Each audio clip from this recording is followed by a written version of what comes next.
ഇന്ന് കണ്ണൂർ ദസറയുടെ ആഘോഷവുമായി ബന്ധപ്പെട്ട് ഫെജോയുടെ rap song ഒന്നും പറയണ്ട, അടിച്ച് പൊളിച്ച് ഡാൻസിൻ്റെ പിള്ളേരെല്ലാം തുള്ള് കണ്ടില്ല, അടിച്ച് പൊളി. ഫെജോ ഒരു വാക്ക് പറയുമ്പോൾ പിള്ളേർ എന്തോ കൂക്കലും വെളിയും അടിപൊളി. പിള്ളേരെ കൊണ്ടൊന്നും വയ്യ. ജനക്കൂട്ടമായിരുന്നു ഇന്ന് കണ്ണൂർ ടൗൺ സ്ക്വയർ നിറഞ്ഞൊഴുകി. റോഡും മൊത്തം ബ്ലോക്ക്. റോഡ് നിറച്ച് ആൾക്കാരായിരുന്നു. അത്രയും ആൾക്കാർ. കണ്ണൂർ ജില്ലയിലെ പല ഭാഗങ്ങളിൽ നിന്ന് ആൾക്കാർ വന്നു. ഫെജോൻ്റെ പാട്ട് കേൾക്കണം, ഫെജോ എന്ന് പറഞ്ഞിട്ട് ഒന്നും പറയണ്ട. പൂവിളി, അങ്ങനെ ഇങ്ങനെ പല വിധത്തിലുള്ള ഡാൻസ് സോങ്. ഫെജോ എന്ന് പറഞ്ഞ പിള്ളേരിൽ അത്രക്കും ഭയങ്കരമായ സോങ്ങും ഇതായിട്ട് റാപ്പ് സോങ്. ഫെജോ കുറേ ആൾക്കാരോട് ഫ്രണ്ടിലിരിക്കുന്ന സീറ്റിലിരിക്കുന്നവരോട് റിക്വസ്റ്റ് ചെയ്തു, സീറ്റിൽ നിങ്ങൾ ഇരിക്കല്ലേ, റാപ്പ് സോങ്ങാണ്, സീറ്റിലിരുന്ന് കേൾക്കേണ്ടതല്ല, നിങ്ങൾ ഡാൻസ് കളിക്കേണ്ടതാണ്.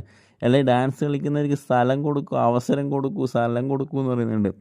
ഇവിടെ കുറേ വയസ്സായ ആൾക്കാരുണ്ട്, അവരുണ്ട് എണീച്ച് നിൽക്കുന്നുണ്ടോ, അവർ അവിടെ ഇരുന്നിട്ട് മറ്റേ ശാസ്ത്രീയ സംഗീതം കേൾക്കുന്നവരെ അങ്ങ് കേട്ടിരിക്കുക. എന്താ ചെയ്യാനാ? പിള്ളേരാണെങ്കിൽ അടിച്ച് കയറി വന്ന് ഡാൻസെല്ലാം കളിയോട് കളി തന്നെ, ഒന്നും പറയണ്ട. ഫെജോൻ്റെ സൂപ്പർ.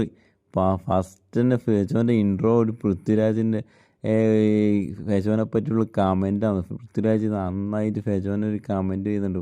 ഫെജോൻ്റെ സോങ്സ് വല്ലാത്തൊരു സോങ്സാണ്, അടിപൊളി സോങ്സാണെന്ന് പറഞ്ഞിട്ടുള്ളത്. ആ ഒരു ഇൻട്രോയിലാണ് ഫെജോ അങ്ങ് കയറി സ്റ്റേജിലേക്ക് വരുന്നത്. തകർത്തിന്. ഫെജോൻ്റെ പേര് കാണിക്കലും പിള്ളേർ എന്നും പറയേണ്ടത് അവർക്കൊരു പ്രത്യേകതര ഒരു ആവേശമായിരുന്നു.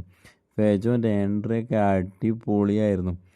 പിന്നെന്താ പറയേണ്ടത്, അടിപൊളി സോങ് ഈ വീഡിയോയിൽ ഇടാൻ പറ്റുന്നില്ല, കോപ്പിറൈറ്റിൻ്റെ പ്രശ്നങ്ങളെല്ലാം ഉണ്ട്. അതുകൊണ്ടാണ് എനിക്ക് ഈ സോങ് ഇടാൻ പറ്റുന്നില്ല. കോപ്പിറൈറ്റ് പ്രോബ്ലംസ് ഉള്ളതുകൊണ്ട് സോങ് ഇടാൻ പറ്റില്ല. വളരെ സോറി. അതുകൊണ്ട് മാത്രം